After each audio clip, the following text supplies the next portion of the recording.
हमारे देश का एजुकेशन सिस्टम एक ऐसा मशीन बन गया है जो अपने प्रोडक्ट के दिमाग में गवर्नमेंट जॉब नाम की चिप लगाकर उसे बाहर फेंक देता है।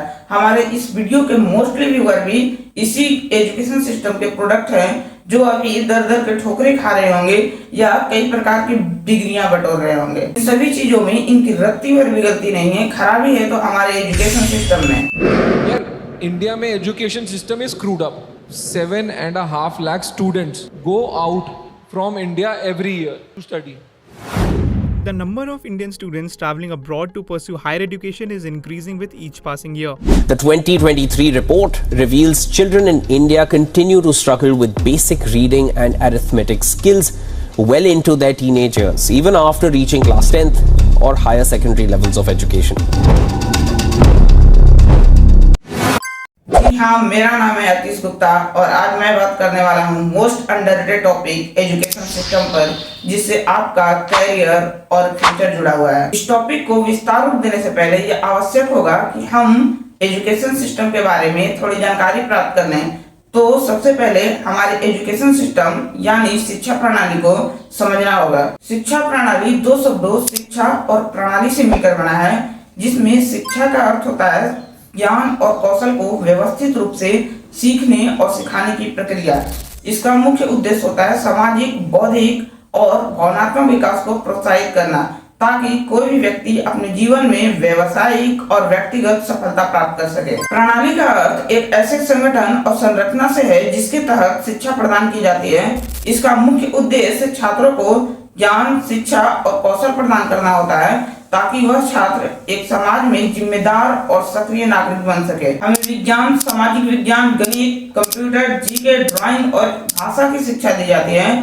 तो कितने लोग यह प्रश्न उठाते हैं कि इन सभी प्रश्नों को पढ़कर हम अपने जीवन में क्या कर सकते हैं और हमारे जीवन में इसकी क्या उपयोगिता है?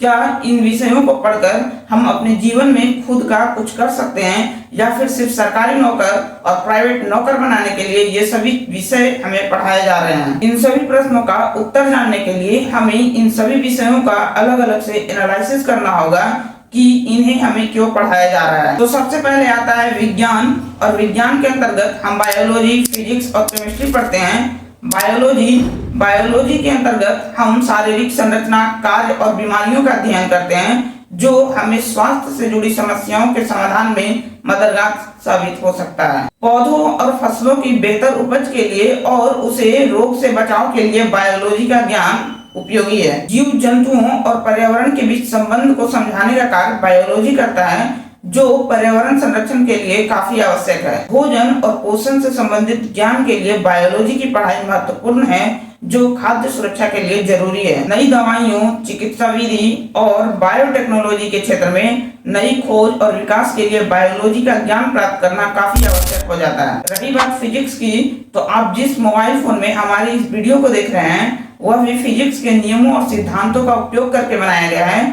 जिसके बिना अब शायद जीवन संभव नहीं है। इसके अलावा ट्रांसपोर्ट में उपयोग किए जाने वाले हवाई जहाज, गाड़ी, मोटरसाइकिल, साइकिल और ट्रेन, ये सारी फिजिक्स के नियमों और सिद्धांतों के उपयोग से ही बनाए गए हैं। मेडिकल इक्विपमेंट जैसे कि MRI machine, X ray machine, laser treatment machine, ये सारी चीजों का बनना फिजिक्स को पढ़कर और समझकर ही संभव हो पाया है। बिना फिजिक्स के ज्ञान और अनुसंधान के नई टेक्नोलॉजी और गैजेट का निर्माण करना संभव नहीं है। केमिस्ट्री के कारण ही हम किसी दवाइयों के उपयोग, नुकसान, उसके प्रभाव और उसे किस डोज में खाना है, ये सारी जानकारी प्राप्त कर पाते हैं। केमिस्ट्री की हेल्प से ही हम इन्वायरमेंट में होने वाली रासायनिक प्रक्रियाओं को समझकर क्लाइमेट चेंज और इन्वायरमेंटल प्रोटेक्शन और पॉल्यूशन जैसी समस्याओं का समाधान कर सकते हैं। बिजली उत्पादन और ऊर्जा संसाधन का विकास केमिस्ट्री के कारण ही संभव हो पाया है, जैसे पेट्रोलियम, नेचुरल गैस और रिन्यूएबल एनर्जी सोर्स का ज्ञान हमें केमिस्ट्री के कारण ही पता चल पाया है। अलग अलग प्रकार के क्लीनर और डिसइंफेक्टेंट और डिटर्जेंट किस प्रकार कार्य करते हैं,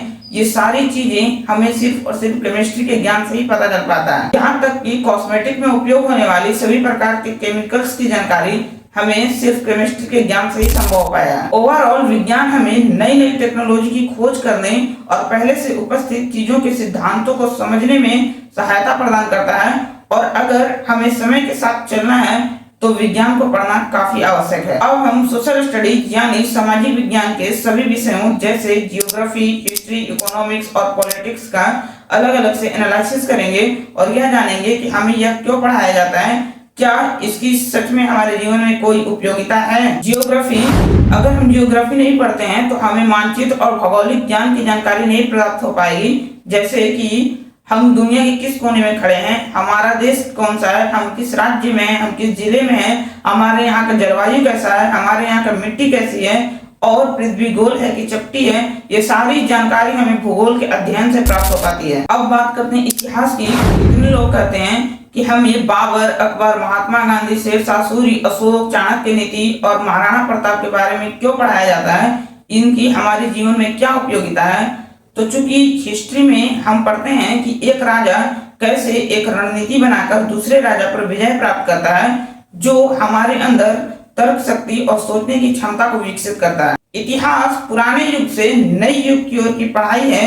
इस बीच हम लोगों ने क्या क्या गलतियां की और उसके क्या परिणाम निकले, इन सभी चीजों का अध्ययन करते हैं, जिससे हम अपने आने वाले जीवन में इन सभी गलतियों से बच सकते हैं। और इतिहास में हम कई महान लोगों के बारे में भी अध्ययन करते हैं, जैसे महात्मा बुद्ध, महावीर, गुरु नानक देव, संत कबीर और स्वामी विवेकानंद। इन सभी लोगों के अच्छे गुणों को हम अपने जीवन में उतारकर अपने जीवन को बेहतर बना सकते हैं। ये सभी मौके हमें इतिहास के पढ़ाई के कारण ही मिल पाता है। रही बात पॉलिटिकल साइंस की, तो पॉलिटिकल साइंस अगर हम नहीं पढ़ेंगे तो हम नहीं जान पाएंगे कि राजतंत्र क्या होता है, लोकतंत्र क्या होता है, लोकतंत्र में हमारी कितनी बड़ी भूमिका है, हमारे अधिकार क्या है, हमारे कर्तव्य क्या है, लोकतंत्र में कोई कैसे सत्ता में आता है, लोकतंत्र प्रणाली कैसे कार्य करती है। यह सभी चीजें पॉलिटिकल साइंस के अध्ययन से ही हमें पता चलता है। हमारी माने तो पॉलिटिकल साइंस का ही सबसे ज्यादा उपयोग हमारे दैनिक जीवन में आने वाला है, क्योंकि पॉलिटिकल साइंस हमें अपने देश से जोड़ने का कार्य करता है। इकोनॉमिक्स हमें इसलिए पढ़ाए जाते हैं ताकि हम अपने आय और खर्च को आगे चलकर मैनेज करने योग्य बन सकें और हमें बजट बनाने में किसी भी प्रकार की दिक्कत का सामना ना करना पड़े। अगर आप अपना व्यवसाय चलाते हैं तो इकोनॉमिक्स की नॉलेज आपको मार्केट ट्रेंड, मार्केट प्राइसिंग और कंज्यूमर के बिहेवियर को समझने में काफी मदद करती है। अगर हम शॉर्ट फॉर्म में कहें तो भूगोल हमें स्थानिक समझ और पर्यावरण के प्रति संवेदनशील बनाता है। इतिहास हमें अतीत को समझकर भविष्य को सुधारने का मौका प्रदान करता है। राजनीतिक विज्ञान हमें सरकारी नीतियों और नागरिक के अधिकारों की जानकारी देकर हमें जागरूक करने का कार्य करता है। और अर्थशास्त्र हमें संसाधनों का प्रबंधन और आर्थिक निर्णय लेने में सक्षम बनाता है। सोशल स्टडीज का हमारे एजुकेशन में होना इम्पोर्टेंट है कि नहीं, ये मैं आपके ऊपर छोड़ता हूँ। अब अगला विषय आता है गणित। गणित हमें इसलिए पढ़ाया जाता है ताकि हम रोजमर्रा के उपयोग में आने वाली छोटी मोटी गणनाओं को सही से कर सकें, जैसे सब्जी, कपड़ा आदि खरीदते समय पैसों के लेन देन में, या फिर कई कंपनियों के द्वारा डिस्काउंट दिया जाता है, जैसे 2000 के खरीद पर 10% की डिस्काउंट।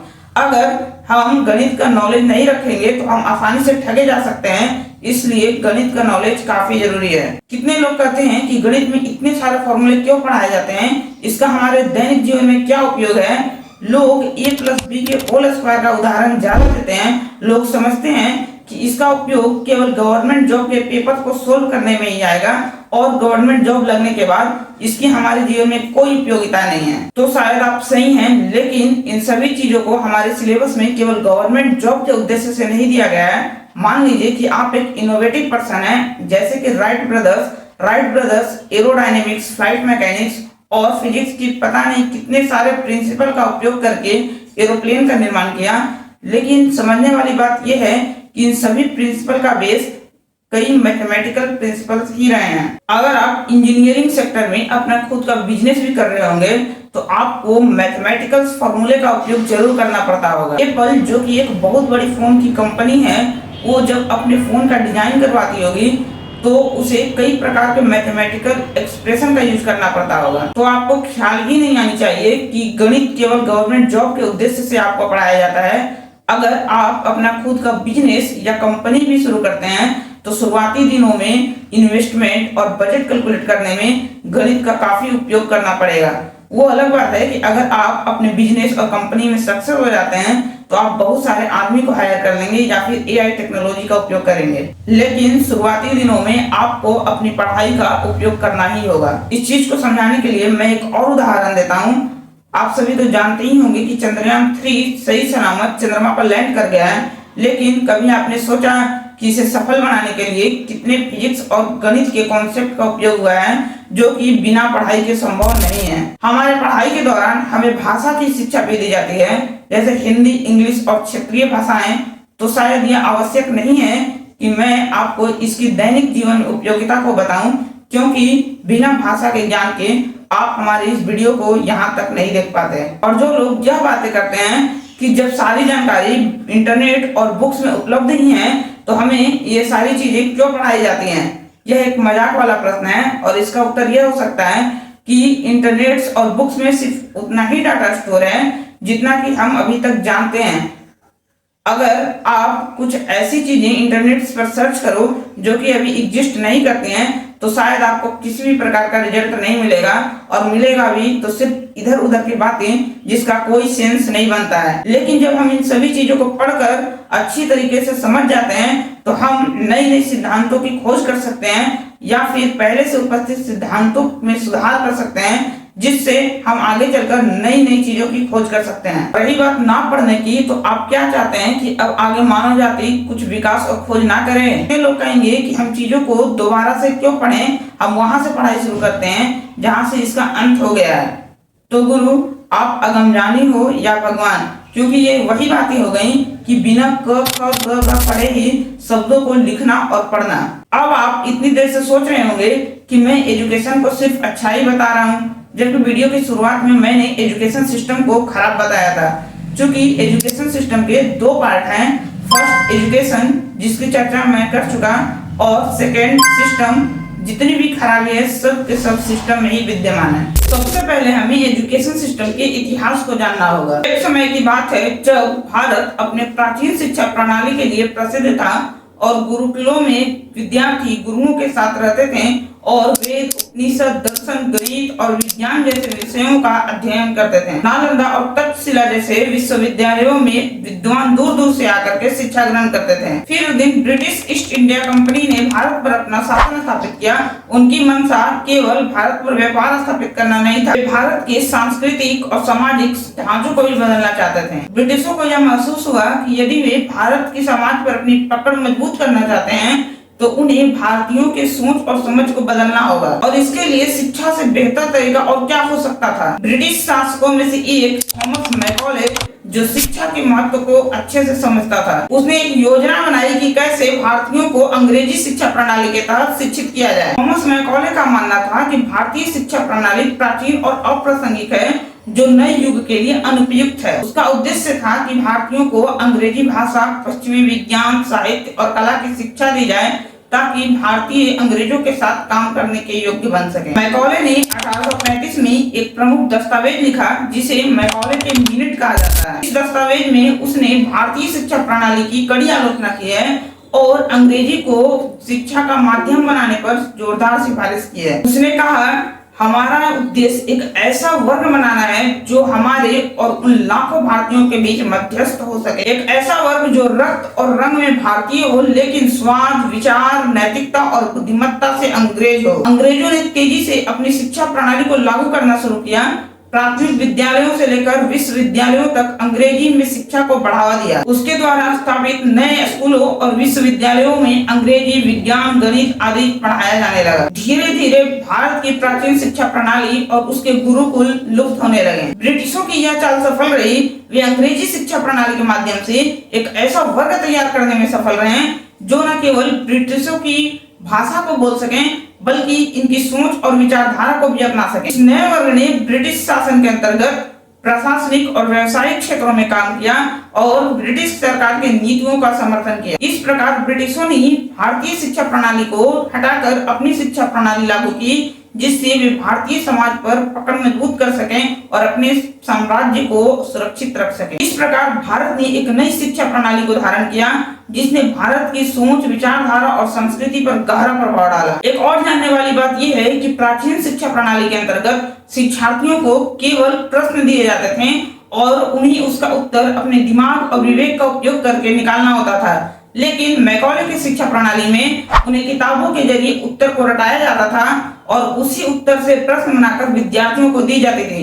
अगर जो विद्यार्थी का याददाश्त तेज होता था वे केवल उत्तर को लिख पाते थे और उसी विद्यार्थी को अन्य विद्यार्थियों की तुलना में तेज घोषित कर दिया जाता था या उसे तेज साबित कर दिया जाता था। बेशक वह विद्यार्थी अपने स्किल में तेज है, लेकिन अन्य सभी विद्यार्थी भी किसी न किसी स्किल में तेज होंगे। मीन्स कि प्रत्येक विद्यार्थी यूनिक है, उन्हें इस तरह दबाया नहीं जाना चाहिए। अब आप सोच रहे होंगे कि ये सारी कहानी तो आजादी से पहले की है ना, अब तो हम आजाद हो गए हैं, अब जो भी हो रहा होगा सब हमारे भलाई के लिए हो रहा होगा, हमें रॉयल जिंदगी देने के लिए हो रहा होगा। तो आप सब अब भी गलत सोच रहे हैं, क्योंकि आज की भी एजुकेशन सिस्टम मैकॉले के एजुकेशन सिस्टम पर ही बेस्ड है, जहां रटंत विद्या को ही ऊंचा दर्जा दिया जाता है। तो क्या आज की एजुकेशन सिस्टम में केवल यही गलती है? तो आज की इस एजुकेशन सिस्टम को समझने के लिए हमें यह जानना होगा कि एजुकेशन सिस्टम के अंतर्गत कौन कौन आते हैं। तो student, parent, teacher, school, college, university और गवर्नमेंट डिपार्टमेंट मिलकर एक सिस्टम का निर्माण करते हैं। चूंकि इनका संबंध डायरेक्ट और इनडायरेक्ट रूप से एजुकेशन से होता है,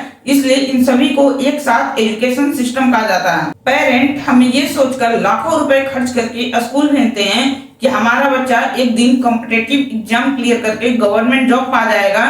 उनका शुरू से ये ड्रीम होता है कि हमारा बच्चा कोई ना कोई गवर्नमेंट जॉब पा जाए। तो कभी आपने सोचा कि सभी पेरेंट्स केवल गवर्नमेंट जॉब को ही क्यों पाना चाहते हैं? इसका सीधा आंसर है क्योंकि गवर्नमेंट जॉब काफी सिक्योर होता है। आप इसमें अपना 100% दें या ना दें, आपको सैलरी मिल जाएगी। अब बच्चा अपने पेरेंट के ड्रीम को और 10 से 15 केजी के बैग को पीठ पर लाद कर सुबह सुबह घर से रोते हुए स्कूल की ओर निकलता है, जहां पर पहुंचकर वहां के टीचर के द्वारा टीचर के द्वारा अच्छे से उस बच्चे की कुटाई करके उसे उसके सीट पर बैठा दिया जाता है, जिससे वो बच्चा समझ जाता है कि अब डेली आना है और डर सहम कर अपने सीट पर बैठ जाना है। टीचर और कोई नहीं होते, बल्कि ये भी इसी एजुकेशन सिस्टम के प्रोडक्ट होते हैं, जो पहले तो खुद गवर्नमेंट जॉब पाने के लिए तैयारी करते हैं, पर जब इनके हाथ कुछ नहीं लगता तो ये बच्चों को गवर्नमेंट जॉब दिलवाने के लिए प्राइवेट स्कूल ज्वाइन कर लेते हैं। और सोचने वाली बात ये है कि ये पढ़ाई के दौरान बच्चों को इन्हीं गवर्नमेंट जॉब जैसे doctor, engineer, police, clerk, inspector आदि के बारे में बताएंगे, जिसमें कि वे खुद सफल नहीं हो पाए हैं। ये कभी भी बच्चों को सेल्फ डिपेंडेंट जॉब के बारे में जानकारी नहीं देंगे, क्योंकि इन्हें उसके बारे में खुद ही पता नहीं है, नहीं तो शायद वे वहां पर टीचर भी नहीं होते। लेकिन मैं वैसे टीचर की बात नहीं कर रहा हूँ जिनका पैसा नहीं शिक्षा देना है, वे कुशलता पूर्वक अपने बच्चों को शिक्षा देते भी हैं, लेकिन मैं उनकी बात नहीं कर रहा हूँ। एक बार आप खुद भी सोचिए कि सेल्फ डिपेंडेंट जॉब कौन कौन से होते हैं, तो शायद आपका भी दिमाग खाली सा पड़ जाएगा, क्योंकि कोई भी व्यक्ति इस पर ज्यादा चर्चा करता ही नहीं है। मैं आपको कुछ सेल्फ डिपेंडेंट जॉब के बारे में बताता हूँ, जैसे sketch artist, map designer, fashion designer, creator, entrepreneurship और फ्रीलांसिंग। ये सभी सेल्फ डिपेंडेंट जॉब के उदाहरण हैं, जिनके बारे में पेरेंट्स नहीं जानते हैं। वे जानते हैं तो सिर्फ गवर्नमेंट जॉब को। कई स्कूल और कॉलेज तो इस हिलते डुलते शिक्षा प्रणाली का गला घोटने का काम करते हैं, क्योंकि इनकी फीस इतनी अधिक होती है कि कई लोग तो इन्हें अफोर्ड ही नहीं कर पाते हैं। और ये इतनी सारी किताबें चलाते हैं कि पहले तो बच्चे इनके बोझ से ही दब जाते हैं। सबसे बड़ी बात ये है कि ये स्कूल बच्चों को प्रैक्टिकल रूप से चीजों को दिखाकर और समझाकर शिक्षा नहीं देते हैं। वे केवल बच्चों को किताबी नॉलेज देते हैं, और वो भी उन्हें रटवाकर, जिससे बच्चों की मानसिक क्षमता संकुचित होती जाती है। यूनिवर्सिटी की इसमें एक अपनी अलग कहानी है, जहां 3 इयर्स की ग्रेजुएशन की डिग्री आपको 4 से 5 ईयर में मिलती है, और आपको सर्टिफिकेट कब मिलेगा इसका कोई टाइम फिक्स नहीं है। इसके लिए आपको 2 साल, 3 साल और पता नहीं कितने टाइम तक यूनिवर्सिटी का चक्कर लगाना पड़ सके। हमारा एजुकेशन सिस्टम बच्चों में जलन वाली भावना उत्पन्न करता है, क्योंकि स्कूल के एग्जाम से ही बच्चे अपनी आंसर छुपा छुपा कर लिखते हैं, ताकि कोई क्लासमेट उनका आंसर कॉपी ना कर ले, जिससे उनका मार्क्स कम ना आ जाए। इससे बच्चों में ऐसी भावनाएं डेवलप हो रही हैं। लेकिन बात सिर्फ इतना ही नहीं है, बच्चों को पेपर लीक नामक ब्रह्मास्त्र का भी सामना करना पड़ता है, जिसका जीता जागता उदाहरण नीट 2024 है। पर समझने वाली बात यह है कि मार्क्स कभी ये नहीं डिसाइड करते कि आप कितने इनोवेटिव हो, क्योंकि हो सकता है कि शायद जो मार्क्स आपको मिले हैं वे आपको आपके स्किल के अनुसार ना मिले। मैं अंत में बस इतना ही कहना चाहता हूँ कि बच्चों को रटंत विद्या नहीं बल्कि प्रैक्टिकल रूप से स्किल बेस्ड शिक्षा देनी चाहिए, और हाँ, एग्जाम याददाश्त की नहीं स्किल की होनी चाहिए। धन्यवाद।